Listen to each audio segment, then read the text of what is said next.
Is finding the motivation to prioritize your health something that you're struggling with? Maybe you have the motivation, but yet for some reason that motivation does not turn into action. Either way, this conversation is for you. Today, we are talking about developing the right type of motivation, particularly for your eating and exercise habits. Today, I have on the amazing Dr. Shawn, who is a board-certified clinical health psychologist living with her husband, 2 kids in Michigan, and she is on a mission to really support other women in making motivation easy. She wants to help other women stop ineffective dieting and find empowering ways to improve their health, all based on what science actually tells us about motivation. She has her PhD in clinical psychology and years of research and clinical experience in the field of weight management and eating disorders.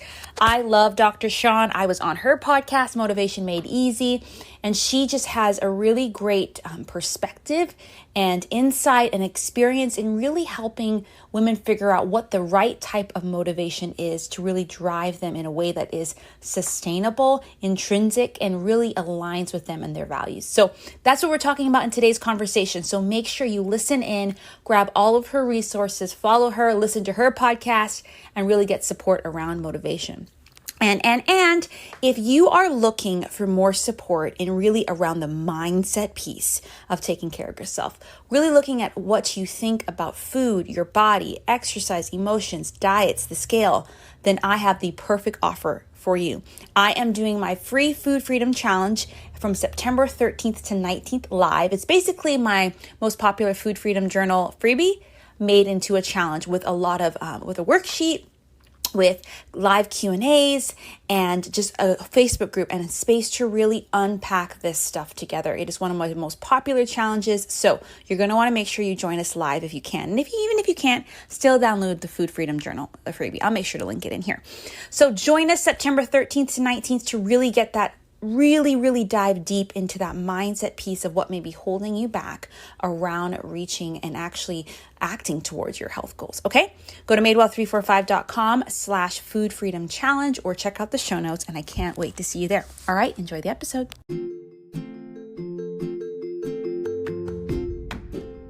You're listening to the More Than Your Weight podcast, and I am Brianna Wilkerson, your host. You know, over half my life, I really struggled with my relationship with food, my body, and myself. I was constantly finding my worth in my weight, in what I did, in how I looked, and how other people saw me. And healthy living was just about getting that affirmation. But when I started to see that my worth and my health was so much more than my weight, I found breakthrough. Yes, my body got to a weight that it really thrived at, but more so than that, I loved myself. I took care of myself and I cared for my body in the way that it needed. And I am on a mission to help other women do the same. And so through this podcast, my programs, my group, I really am on a mission to help other women find peace with food, feel confident in their bodies again, and develop healthy habits and a lifestyle that's so much more than about their weight. So I'm so excited to journey with you on this podcast where you'll find solo episodes, guest interviews, and an occasional essential oil episode from time to time. But before you leave, I want you to do a couple things. Make sure you join my Facebook group, More Than Your Weight Women's Community, where you can unpack these episodes, get weekly trainings, monthly challenges, and a lot of support. But also be sure to hit subscribe and rate and review this podcast, because guess what? I want to make sure this podcast pops in your inbox every single week. But then if you are on Instagram, make sure you follow me there because I show a little bit behind the scenes of my business and my own health journey. So I'm so excited that you're here. Can't wait for you to listen to this new episode. But also, again, just know that you are so much more than your weight. Your health and your worth is so much more than your weight. All right, enjoy the episode, and I hope to talk to you soon.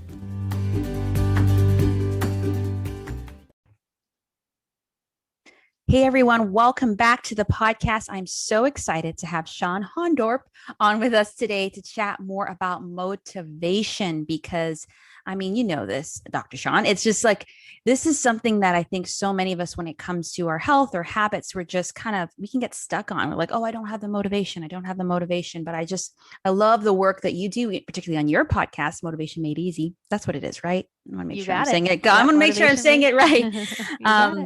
You talk all about that. So thank you so much for joining us today. Yeah, thank you for having me. I'm excited. Yay. So tell us before we dive in, so you can help us all about understanding motivation and when it comes to our health. Tell us a little bit more about you and your story as it relates to psychology, as it relates to your own health story. Sure. So I'm a clinical psychologist and I got interested in this field pretty early on. So I've been doing work in the field of weight management and eating disorders for many years now. And I, really looking back, I had probably a strong interest in trying to figure it out for myself. So I'll talk in a moment about my personal journey. But I went to Drexel University. I studied clinical psychology, but I've always been in the health psychology field, which means I've always been in health systems, hospital settings, but I've always had a focus on weight management and also disordered eating and eating disorders. So that's kind of been my area, my jam the whole time. And more recently, I went off on my own, started the podcast. I have a private practice and I love what I do. And I love talking about motivation because I found the field very fascinating and very frustrating because we're failing in so many ways to help people in meaningful ways in these areas. And we don't talk about it enough, particularly when it comes to the weight management side of things. That's where more of my expertise is. So, from a personal standpoint, I was in the kind of diet binge cycle for many years. I believe I ended up counting, I think it was like 13 years. And I've been out of that cycle for, I don't know, 8 to 10 years. Again, I lose track. But yeah, life is a lot better on this side. And what's interesting and what we'll talk about today, and kind of my experience is one not even realizing it, I was very focused on controlling my weight, and that was undermining my ability to achieve this autonomous motivation that we sort of need to have long term sustainable habit changes. And I really didn't even realize that I was doing sort of, in many ways, what's called like I had a very unhealthy relationship with food, but I was at times doing really like healthy things and I wasn't actually too extreme. Like I never went under 1200 calories. And so I just like talking to people about kind of understanding, definitely from my professional experience, but also from my personal experience, like the way we approach these weight loss and weight loss maintenance is really ineffective. And so we need to do a whole heck of a lot better. Hmm. So good. I resonate so much with your story, particularly of being in that diet and binge cycle in some ways for over a decade and then kind of being out of it for an over a decade. But I love how you talked about too, just excuse me, that how you not didn't necessarily go really extreme, but there was still stuff there, still stuff present that just didn't make it like make it healthy for you, healthy for your mind, or healthy for your body, or healthy how you view food. And I think that's important to point out too, just because I think many of us think, okay, I'm doing fine. I'm not too obsessed. I'm not, whatever, but there could Hmm. still be some unhealthy kind of tendencies mindset wise there too, and in practicality. And so Yeah. let's talk about this. And as I was reading your information, and you just mentioned it, just like there's so many ways we could be better in this area. So, talking about autonomous motivation and how that affects our eating and exercise habits. Like, what is, first of all, autonomous motivation, and why should we care about it? Yeah. So there's this misconception that I have to just get like more motivated, right? And that's like we either have it or we don't. But what we really know when we look at motivation, and this has been very well studied with decades of evidence-based research on motivation types. So autonomous motivation is essentially, I'll sometimes refer to it as internal motivation, but the definition of autonomous motivation is doing something without the excessive pressure or feeling free to make a choice. And so I often think of it as like choice-based motivation. So I'm choosing this. And there's different types within autonomous motivation. The main types would be intrinsic. So you do a behavior because you enjoy it, you really think it's fun or challenging or interesting. So, exercising and doing a certain exercise because you just love it would be a great example of intrinsic motivation. But you can also have autonomous motivation if you don't love it, where it's sort of really consistent with your values, consistent with your identity as well. That's a big piece of autonomous motivation. So, when you talk to people who are doing something consistently, there's usually something about it that is consistent with the person they want to be. And so they've been able to make that shift away from the alternative, which is controlled motivation. That's where you have your should based, sometimes shame based motivation, guilt. The diet mentality, as many people often talk about, that definitely falls into controlled motivation and really not being free to sort of make that choice. And in terms of why we should care about it, many people have heard the stats about diets being ineffective and long-term weight loss. We're really, really bad at it. And those stats are very true. Depending on the studies, like you've heard that 95% of people regain weight. That's about right. I mean, again, it depends on which groups you study, but autonomous motivation for healthier habits, if you can measure that, that is predictive of long-term habit changes and shifts. So that's why we should care. Oh man, that's just so good. I just love how you really just described it. Just that, I want to do something. The intrinsic autonomous, just it's connected to my identity. I want to do something because I believe in it. Like, Mm-hmm. even like when I first became a health coach, and just people had different misconceptions of what that meant. And just like even when I go get a salad when I'm going out to eat, they're just like, oh, it's because I'm like, no, it's because I just value what it does for my body, and I really know what happens when I eat that other thing, and I just want to make that decision right now, right? And I'm just making it because it aligns Mm-hmm. with where I'm at right now. Mm-hmm. But versus, in the past when I too was just like, I have to eat this salad because Yes. if I choose to eat this burger, this person's going to judge me, I'm going to gain some weight, and I'm just going to feel all kind of shame. So love how you just described like terms to it, just the process that goes on in our mind. And I definitely agree with the healthy habits and autonomous motivation, and just how that really does help with the long term results. And so Yeah. so so why is the research linking weight with poor health outcomes flawed? Mhm. And why must we find providers who are willing to educate themselves on a non-weight centric model? That's kind of a question you asked. And I just wanted to know, what are your thoughts around that? Yeah, I think this is really, really important because we do live in a culture that's very weight loss obsessed. Some people will refer to it as diet culture, meaning like we don't even actually realize it until we take a step back and realize that almost all the messages that we get are thinner is better, thinner is healthier, you must fit this mold, you must be into this body mass index range to be good, to be healthy, to be all the things. And the interesting thing is people will say, there's the cultural pressure and the focus on appearance, but then there's also the assumption we have that like a BMI of 18 to 25 is healthy, and the research actually does not support that. So there is some correlational data, meaning that a body mass index that's lower can sometimes be correlated with less health risk. So as your weight gets higher, there can be, again, correlation, meaning the two things happen together. It doesn't necessarily mean that having a higher BMI causes the health risks. And there's actually also some data, it's called the obesity paradox, which essentially looks at people in the overweight range having lower health risks. So that sort of, first of all, threw a wrench in that idea that heavier is always unhealthier. But the problem with the research in general is that we can't randomly assign one person to be at one weight or to lose weight and hold them there for 10 years. We can't randomly assign it. It's kind of like pregnancy research. Like you can't randomly assign people to do certain behaviors, like make this pregnant woman drink and this one not, and then study them. That's not ethical, right? So that's the only way to truly determine cause of what's going on. And what happens with weight and health research is that there's a lot of other factors going on that could be explaining the correlation with someone at a higher weight who might have a higher risk of, heart disease or diabetes, something like that.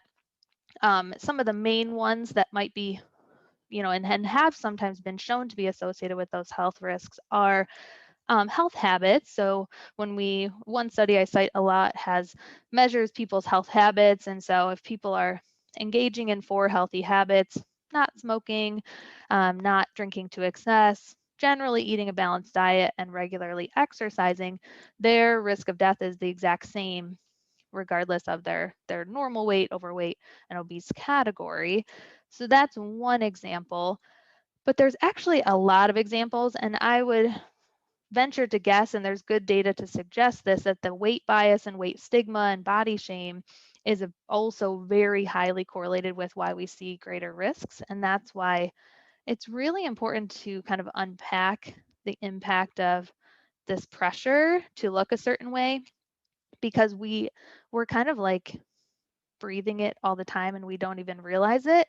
And we have to sort of bring it out into the light of day to say, huh, this is a big impact on me. And I mentioned about providers who are willing to understand the non-weight centric model. They're actually pretty hard to find, because most providers are trained in the standard weight centric model, which is higher weight equals unhealthy, right?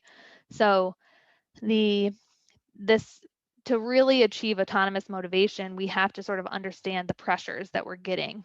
And so that's societal pressure to look a certain way. But again, also this assumption we have about bigger, larger bodies are less healthy, right? Wow, so good. And I just love, it's funny. I'm working on this book and I was working on the weight chapter and I'm like, oh gosh, maybe I'm going to ask Dr. Sean these questions now. But I'm just curious if you have found any research as to like when did the weight become such a central thing?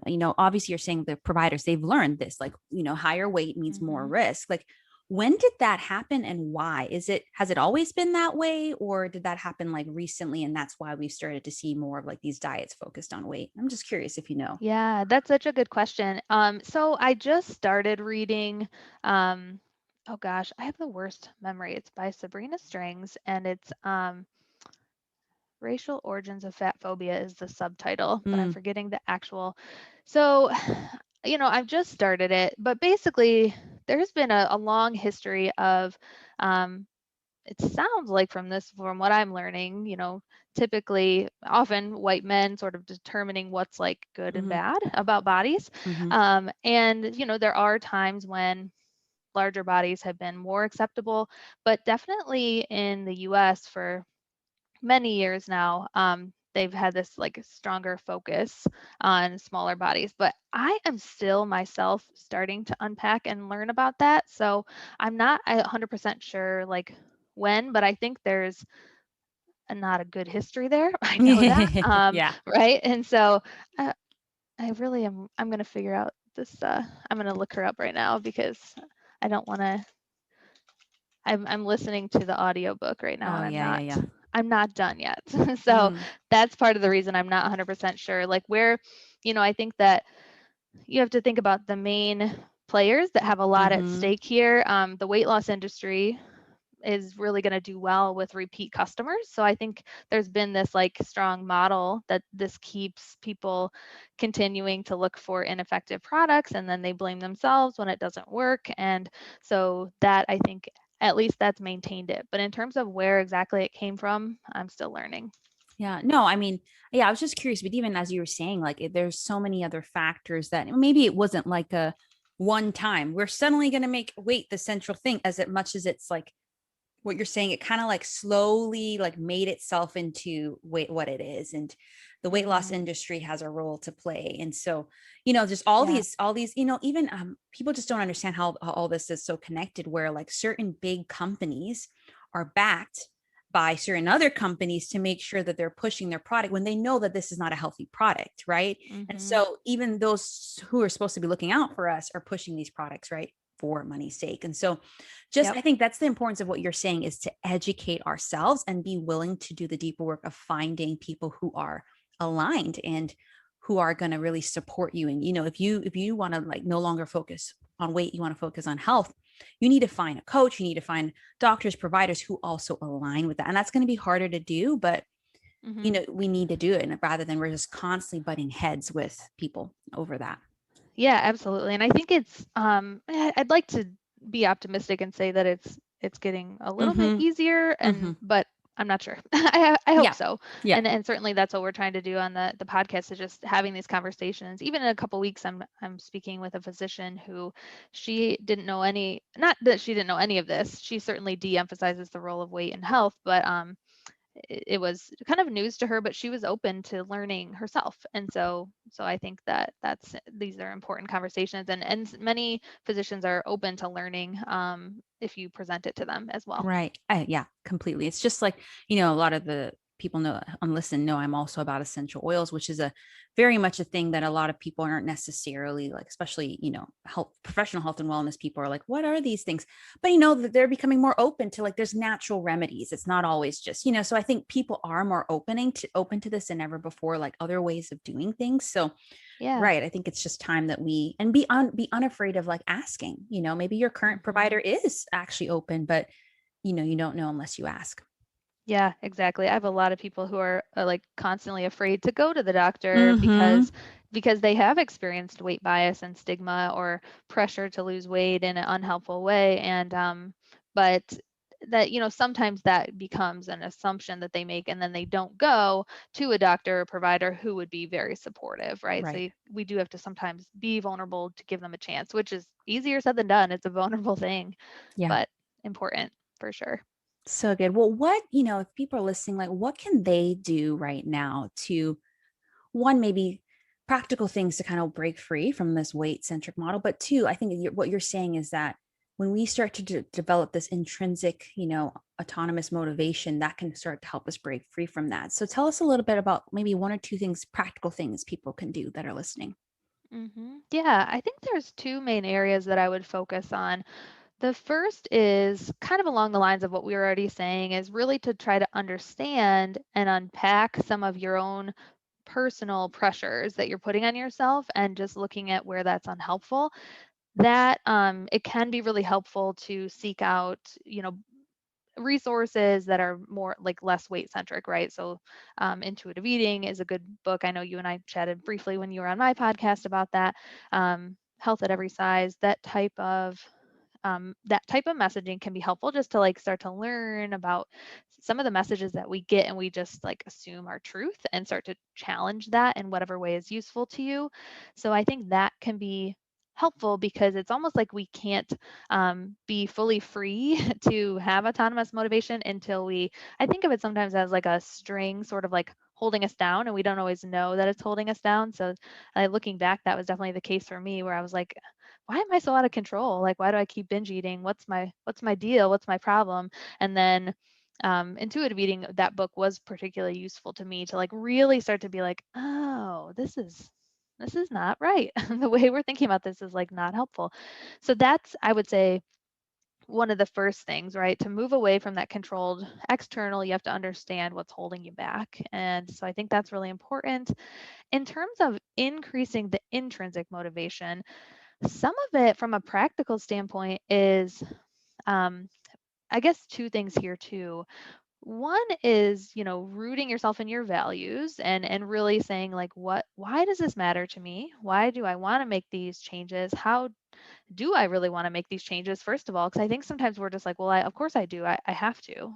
And it's like, well, actually, no, you do have a choice. So I think sometimes just giving yourself that choice of like, you can focus on this or not. Like you're your own captain of your own ship, right? And so then, in terms of like digging deep on those values, so if we made this really concrete, we would say it doesn't have to be like health as your top value. A lot of times when I work with people, we look at the different value domains. There's like 10, but I think it's helpful to just focus on like two or three at once. And so if your top value, for me right now, I'm a mom of two little kiddos, and my top value is being the best mom I can be. I certainly have other areas that are really important to me, but in terms of linking that to sort of health and health behaviors, I sometimes have to be really intentional, especially because I love my work now and I end up sitting a lot. But I know that for mobility and for, being able to be mobile with my kids and pick them up without pain, I need to be doing some strength training, which personally I really don't like. And I need to be doing these other things to stay mobile and healthy. And so I often have to think about that and like really be like, nope, you're choosing this because this allows you to show up and be the mom you want to be, or it'll make you more patient. So really kind of clarifying that can up that intrinsic motivation. Um, and also just like giving ourselves permission to explore what we really like. We have a lot of shoulds about eating. We have a lot of shoulds about exercise. So it's just starting to be like, if we just took exercise, for example, like what exercise might I really enjoy? And maybe I'm saying, well, it doesn't count because it's not for 30 minutes or more and I'm not getting sweaty enough. It's like, well, if you really like walking at a slow pace, listening to a podcast, then why don't you let yourself do that for a while? The less we pressure ourselves, we can still hold ourselves accountable, but there's a sort of a new way of relating to ourselves when we're giving ourselves more of a choice. So I would say that's sort of like three main areas, unpack and reduce or kind of understand the controlled pressures, root yourself in your values, and then give yourself some choice and try to have fun with the process in terms of like, what might I really like, for exercise or for eating, like what way of eating makes me feel good, and focusing on that. We sometimes think we shouldn't focus on that, but we actually do want to focus on how to eat to feel good, because we are motivated by emotions and feelings, not logic as humans. Oh man, so good. So you love it, love it. Those three practical tips. And it's actually the thing about those tips, it's being willing to do that deeper inner work. And I think so many of us are Mm-hmm. just so used to like, okay, the newest program, it promises me these results, but it's really like, you know, I would say going through the health journey the way it should be done is very much a personal development journey. Mm-hmm. It's not something that's just like cut and dry, and really having to do that deeper inner work and aligning ourselves with our values. And you're right. Like when you're particularly with you, when your kids are a little bit older, maybe it might shift. Maybe you're like, okay, now I can do this more or do this more. Now that you're sitting, it's like, okay, I know. And I love this. You said, I know I need to like strength train. I don't necessarily want to, but Mm-hmm. it's so good for me. So I'm going to make that decision. Right. So on Yes. one hand, you are making the choice to like do exercises you enjoy, but you're also making a choice to do ones you don't enjoy because you know it's good for you and it aligns with your values versus I should. I should, I Yes. should, I should. And I think it's almost Exactly. what you're saying. The biggest thing that we could help ourselves is to take that out of our vocabulary and start to say, like, I want to strength train, even though you Mm-hmm. might not fully, but it's like it starts to really work with your mind and saying, I want to do this because it aligns with this value. And that's helped Mm-hmm. me. Like, I have a 1 year old, and there are days where I'm like, I just want to take a nap, and she naps, and I should some days, but there are some days I'm like, I got to use this time for, whether it's breathing exercises or it's exercise or something that's going to really take care of me, even though I don't Mm-hmm. feel like it. Cause guess what? I'm going to be better. I'm going to serve her better when she wakes up. I'm going to be more present as a coach or whatever. So Yep. I just love, I mean, we could talk forever about this. I could just have you on all the time. You're so great. Perfect. Yes, perfect. Sounds good. Um, well, I know you have a free gift that can kind of help people implement some of the things you talked about. So talk to us about that free gift you have for our listeners.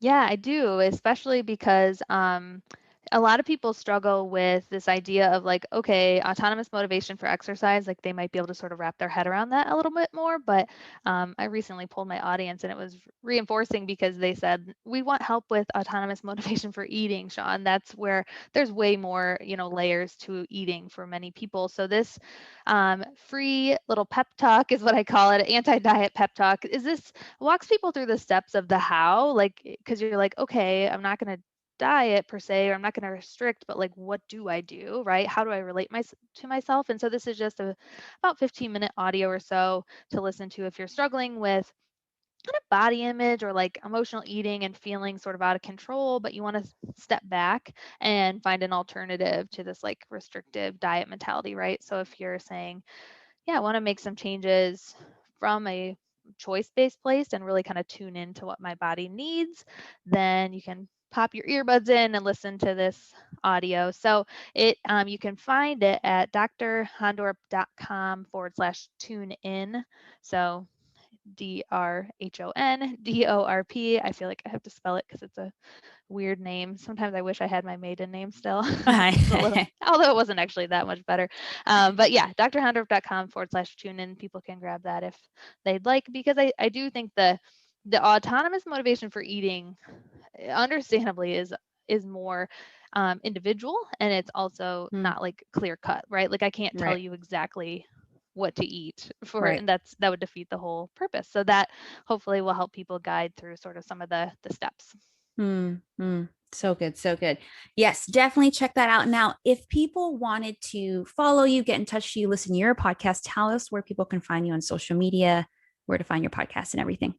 Yeah, definitely. So Instagram, I am psychology.of.wellness, and Facebook, I'm Psych of Wellness with no dots. And then the podcast is anywhere you get podcasts. So it's Motivation Made Easy. The subtitle is Body Respect True Health. And you can also search my name, it'll come up. And that's a great way to find me. And tune in. We have an episode coming out once a week. We have a lot of good experts coming up, and we're also going to dive into some of the like you were saying, sort of like it's a personal development journey. I find, the more that we do this work and sort of adjust to what people really want or need, a lot of the stuff coming up will be about, psychological flexibility, which is just being able to have different thoughts that don't necessarily align exactly and say like, all right, that's there, and kind of move forward with that. So I'm excited about some of the things we have coming up and that we'll be chatting about. I know. It sounds so good. Awesome. Well, I'll make sure to link everything, your freebie, your social, and your podcast in there so people can listen to you. Anything else that you want to share or give an encouragement or tip as we wrap up? Oh, I guess the last thing is just, you said this might, we'll probably open enrollment for our program one more time this year, most likely in September. So if people want to, you can go to my website and you'll see it's, there's a wait list there, drshawnhodorp.com/courses if people want to make sure. But if you're on my email list, you'll be in the loop with that. So, but definitely we only will open enrollment like probably once or twice a year moving forward. So yeah. And good. then otherwise I would just say, there's a lot to unpack here. I think be patient with yourself, be as compassionate as you can. I know that's way easier said than done, but connect with communities like your podcast and I know you have a free community.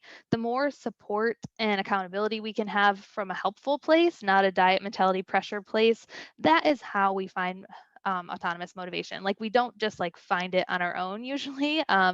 People try to go it alone way too much. So show up, and get support, because all humans need that.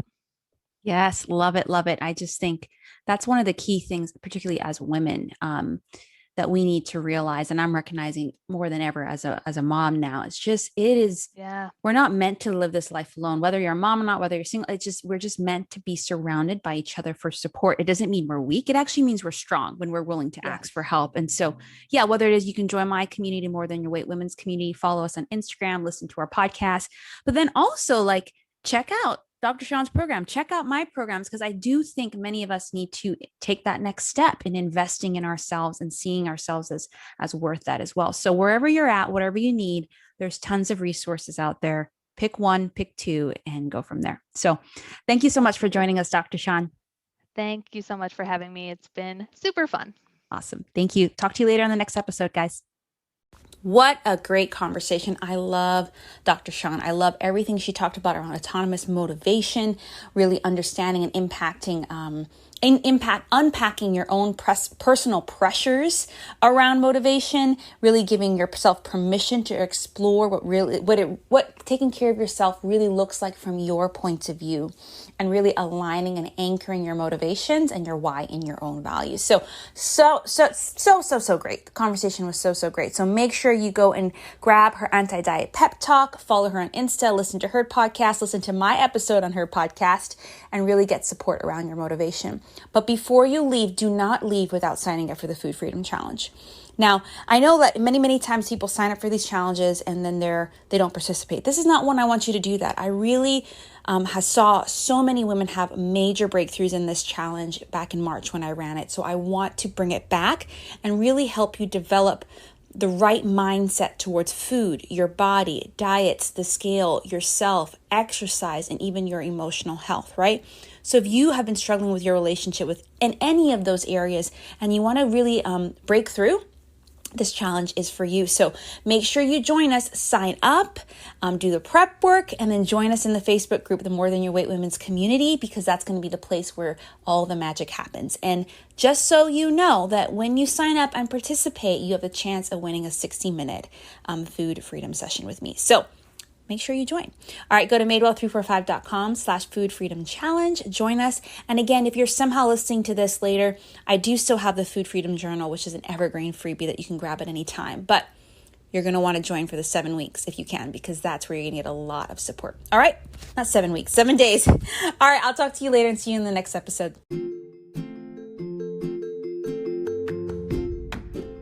That's a wrap. That's another episode of the More Than Your Weight podcast. I hope you're leaving encouraged and inspired and empowered to go out there and know that your health and your worth is so much more than your weight. So before you go, again, do a couple things. Make sure you join my Facebook group, the More Than Your Weight Women's Community, where there are daily posts, weekly trainings, and just a lot of support to unpack these episodes, as well as get support in your More Than Your Weight journey. Make sure you also follow me on Instagram, where I show my behind the scenes of my own health, but also just how I care for others along the way.